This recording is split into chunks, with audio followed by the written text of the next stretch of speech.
ಇಳಕಲ್ಲಿನ ಶಿಲೆಯ ಕಲಾಕುಸುರಿಯಿಂದ ಅತ್ಯಂತ ಅದ್ಭುತವಾಗಿ ಮೂಡಿ ಬರ್ತಿರುವಂತಹ ಕಾಪುವಿನ ಶ್ರೀ ಹೊಸಮಾರಿಗುಡಿ ದೇವಸ್ಥಾನದಲ್ಲಿ ಏಪ್ರಿಲ್ 9ರಂದು ಬ್ರಹ್ಮ ಕಲಶೋತ್ಸವಕ್ಕೆ ಚಾಲನೆಯನ್ನ ನೀಡಿ ಬೀಜವಪನ ಅಂದ್ರೆ ನವಧಾನ್ಯಗಳನ್ನ ಬಿತ್ತಲಾಗಿದ್ದು ಅದರ ಅಂಗವಾಗಿ ಹಲವಾರು ಧಾರ್ಮಿಕ ಕಾರ್ಯಕ್ರಮಗಳು ನಡೆಯಲಿದ್ದು ಮಂಗಳವಾರದಂದು ಗೋನಿವಾಸ ಕಾರ್ಯವೂ ನಡೆಯಿತು. ಗೋನಿವಾಸದಲ್ಲಿ ಗೋವುಗಳಿಗೆ ಅರಶಿನ ಕುಂಕುಮವನ್ನ ಹಚ್ಚಿ ಹಾರವನ್ನ ಹಾಕಿ ತಂತ್ರಿಗಳು ಗೋಪೂಜೆಯನ್ನ ನೆರವೇರಿಸಿದ್ರು. ಶ್ರೀಕೃಷ್ಣನ ಕೊಳಲಿನ ನಾದದೊಂದಿಗೆ 9 ಗೋವುಗಳು ಮತ್ತು ಕರುಗಳು ಪ್ರದಕ್ಷಿಣಾ ಪಥದಲ್ಲಿ ಸಾಗಿ ಹೊಸದಾಗಿ ನಿರ್ಮಾಣಗೊಳ್ಳುತ್ತಿರುವಂತಹ ಗರ್ಭಗುಡಿಯ ಹೊರಭಾಗದಲ್ಲಿ ಅವುಗಳಿಗೆ ಬೈಹುಲ್ಲು ಹಿಂಡಿ ನೀಡಿ ನಂತರ 9 ಜನ ಮಹಿಳೆಯರು ಆರತಿಯನ್ನ ಬೆಳಗಿದ್ರು. ನಂತರ ಮಾರಿಯಮ್ಮನ ಗರ್ಭಗುಡಿ ಮತ್ತು ಉಚ್ಚಂಗಿ ಉಡಿಯಲ್ಲಿ ಬೆಳೆದಿದ್ದಂತಹ ಧಾನ್ಯಗಳನ್ನ ಗೋವುಗಳಿಗೆ ಮೇಯಲು ಬಿಡಲಾಯಿತು. ಗೋವುಗಳು ಒಂದು ದಿನ ಗರ್ಭಗುಡಿಯಲ್ಲೇ ವಾಸ್ತವ್ಯವಿರಲಿದ್ದು ಅವುಗಳಿಗೆ ಬೇಕಾದ ಮೇವನ್ನ ನೀಡಲು ವ್ಯವಸ್ಥೆಯನ್ನ ಮಾಡಲಾಗಿದೆ. ನಂತರ ಗೋವುಗಳ ಹಾಲನ್ನ ಕರೆದು ಭಕ್ತಾದಿಗಳಿಗೆ ನೀಡಲಾಗುತ್ತದೆ. ಅದೇ ರೀತಿಯಾಗಿ ಸಂಜೆ ಸಮಿತಿ ಸದಸ್ಯರಿಂದ ಕುಣಿತ ಭಜನಾ ಕಾರ್ಯಕ್ರಮ ಕೂಡ ಜರುಗಿದೆ. ಇನ್ನು ಈ ಸಂದರ್ಭ ಕಾಪು ಶಾಸಕ ಹೊಸ ಮಾರಿಗುಡಿ ಅಭಿವೃದ್ಧಿ ಸಮಿತಿ ಕಾರ್ಯಾಧ್ಯಕ್ಷ ಗುರ್ಮೆ ಸುರೇಶ್ ಶೆಟ್ಟಿ, ಗೌರವಾಧ್ಯಕ್ಷ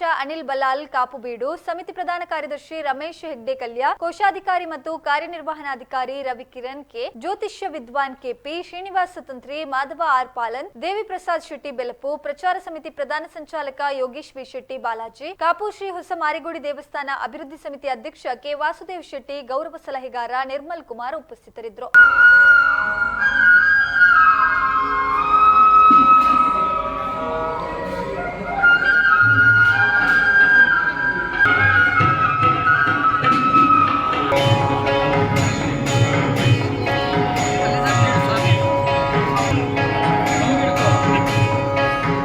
Okay.